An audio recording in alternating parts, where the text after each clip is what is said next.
Okay students, कल की class में हमने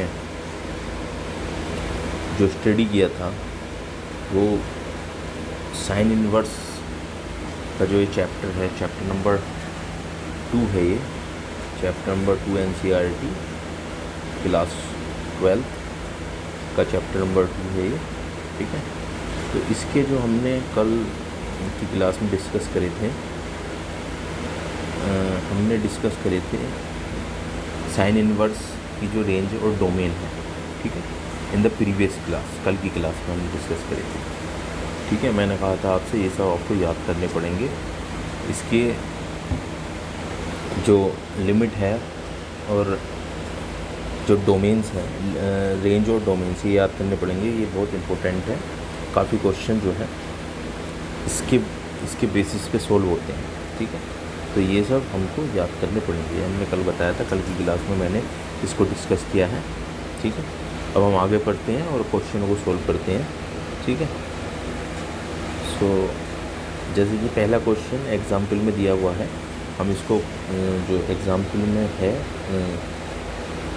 जो बुक में गिवन है, उसको सोल्व करते हैं NCERT 12th class.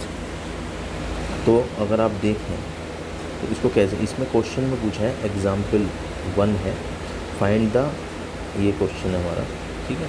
Find the principal value of sine inverse 1/√2, ठीक है। तो इसकी हमें प्रिंसिपल वैल्यू को फाइंड आउट करना है। कैसे करेंगे, ठीक है। हम क्या कर लेते हैं, जैसे ये क्वेश्चन में आप दे सकते हैं, मान लिया हमने, क्या मान लिया, हमने मान लिया sine inverse 1/√2 is equal to Y, ठीक है। तो इससे क्या हो जाएगा, ये साइन इनवर्स जो है वो साइन इनवर्स जो है वाई की तरफ आ जाएगा। तो बेसिकली ये बन जाएगा sine Y is equal to 1/√2 जो है इज इक्वल टू जाएगा 1/√2, ठीक है। यहाँ तक समझ में आ गया। आगे हम कैसे सोल्व करेंगे इसको, एक चीज़ यहाँ पे ध्यान रखने वाली बात है जो मैं आपको बताऊँगा कि साइन की जो रेंज होती है, ठीक है, वो होती है -π/2 to π/2, ठीक है। ये साइन की रेंज होती है, ठीक है। ये क्या होती है, साइन की रेंज होती है। इसको आप इस तरीके से समझ सकते हैं, जैसे कि यहाँ देखते हैं तो ये हमारा 0 हो गया, ठीक है। तो और ये π/2 हो गया, ठीक है, ठीक है जी। अब यहाँ से यहाँ π/4 हो जाएगा, ठीक है, और छोटा जाएगा 0 तक और छोटा बन जाएगा। फिर यहाँ से 0 से माइनस में शुरू हो जाएगा। यहाँ पर हम इस तरीके से कह सकते हैं -π/4, ठीक है। क्या कह सकते हैं, -π/4। लास्ट में हम कह सकते हैं, समझाने के लिए बता रहा हूँ मैं इसको, आपको -π/2 क्या होगा, -π/2। तो बेसिकली इस तरीके से हम जो है रेंज को इसकी समझ सकते हैं कि जो साइन इनवर्स की जो रेंज होती है π/2 से -π/2 तक होती है, ठीक है। यहाँ तक समझ में आया। आगे करते हैं।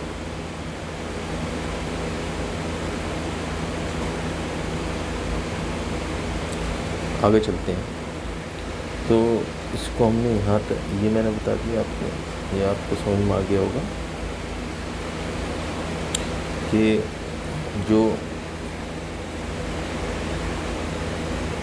ये जो रेंज है, ठीक है, ये इसकी रेंज है, ठीक है, ओके। तो आगे करते हैं। अब अगर मैं एक चीज़ और ध्यान रखनी पड़ेगी आपको, sin 30, sin 60, ओके, sin 30, ठीक है, sin 60, ठीक है, ऐसी sin 90 डिग्री, ठीक है। अगर इसको पाई की फॉर्म में देखें तो 30 जो है वो हो जाएगा π/6, ठीक है। 60 जो हो जाएगा π/3, ओके, और 90 जो हो जाएगा π/2। तो इनकी वैल्यू भी हमें सबकी पता होनी चाहिए, साइन, कोस, टैन, ठीक है। और इन तीनों की पता है तो हम जो है कोसेक, कोट और सेक की वैल्यू निकाल सकते हैं। तो इन तीनों की हमें 30, 60, 90, 180, ठीक है, इन सब की वैल्यू आपको पता होनी चाहिए। मैंने एक शॉर्ट वीडियो बना रखी है जिसमें मैंने जो है इन सब की वैल्यू को उसमें शो करा है, इनकी क्या वैल्यू है। आप चाहें तो मेरे चैनल पर जाके उन सबको चेक कर सकते हैं और उन सबको जो है नोट कर सकते हैं, ये वैल्यू आपको पता होनी चाहिए। ठीक है, तो यहाँ पे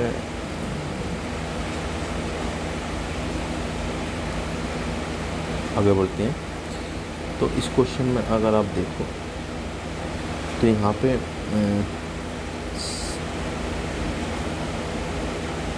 ये तो sine Y is equal to 1/√2 हो जाता है। ठीक है, और मैंने बता दिया आपसे जो रेंज है साइन की ये हो जाती है। ठीक है, आगे बढ़ते हैं ज़रा। तो हमारे पास क्या आ जाता है फिर यहाँ से, ये 1/√2, ये 1/√2 जो है वो किसकी वैल्यू होती है, साइन 45 डिग्री की वैल्यू होती है। 1/√2 किसकी वैल्यू होती है, साइन 45 डिग्री की वैल्यू होती है। ये आपको याद करनी पड़ेंगी। ठीक है, मैंने जैसे बताया कि मैंने शॉर्ट वीडियो बना रखी है, उसमें इन सब की वैल्यू डिफाइन है। ठीक है, उसको आप याद कर लीजिए तो आपको याद रहेगी कि 1/√2 जो है वो कितनी होती है, साइन 45 डिग्री वैल्यू होती है। और साइन 45 डिग्री को हम जानते हैं, साइन 45 डिग्री को हम जानते हैं, हम जो है पाई अपॉन क्या लिख सकते हैं, पाई/4 लिख सकते हैं। ठीक है, क्योंकि पाई यहाँ पे 180 हो जाएगा। ठीक है, डिवाइड बाई 4 करेंगे तो ये बन जाएगा 4 को 18 में 4 टाइम्स चल जाएगा। ठीक है, यहाँ पर 2 हो जाएगा, 20 होगा तो 45। तो बेसिकली कहने का मतलब है ये कितना हो गया, पाई/4। ठीक है, ओके, यहाँ तक समझ में आ गया। तो इसी वजह से हम यहाँ पे ये चीज़, इसी वजह से हम यहाँ पे इसी वजह से हम यहाँ पे ये चीज़ रख सकते हैं। ठीक है, तो हम यहाँ पे ये लिख देंगे साइन पाई/4 is equal to 1/√2। Therefore the principal value of sine inverse x क्या हो जाएगी, क्योंकि हमने यहाँ पे ऊपर जो पुट किया था, ये जो फंक्शन था हमारे पास sine inverse 1/2 is equal to y, sine Y is equal to this. Okay, so ये जो तो क्या होगा, ये साइन वाई हो गया। ठीक है, साइन वाई और साइन वाई, तो बेसिकली ये जो वैल्यू हो जाएगी वाई की हो जाएगी, because sine Y is equal to 1/√2। तो ये जो वाई है तो वाई इज इक्वल टू हो जाएगा किसके, वाई इज इक्वल टू हो जाएगा किसके, पाई/4। ठीक है, इसको हो जाएगा पाई/4 के। ओके, सो और वाई इज इक्वल टू क्या है, वाई इज इक्वल टू क्या है, वाई इज इक्वल टू क्या है, Y is equal to sine inverse 1/√2। और हमें क्या फाइंड आउट करना है, principal value of sine inverse 1/√2। This is equal to क्या हो जाएगी, पाई/4 हो जाएगी, पाई/4 हो जाएगी। ओके, यहाँ तक आपको समझ में आ गया। ठीक है बेटे, ठीक है, तो अगला क्वेश्चन हम अगली वीडियो में लेंगे। ठीक है, ओके, अगर आपकी कोई कमेंट है, आप कुछ पूछना है इस क्वेश्चन से रिलेटेड, तो आप मुझे कमेंट सेक्शन में लिख दीजिए, मैं उसके ऊपर वीडियो बना दूंगा। जो भी आपकी क्वेरी होगी उसको सोल्व कर दूंगा। Okay, thank you.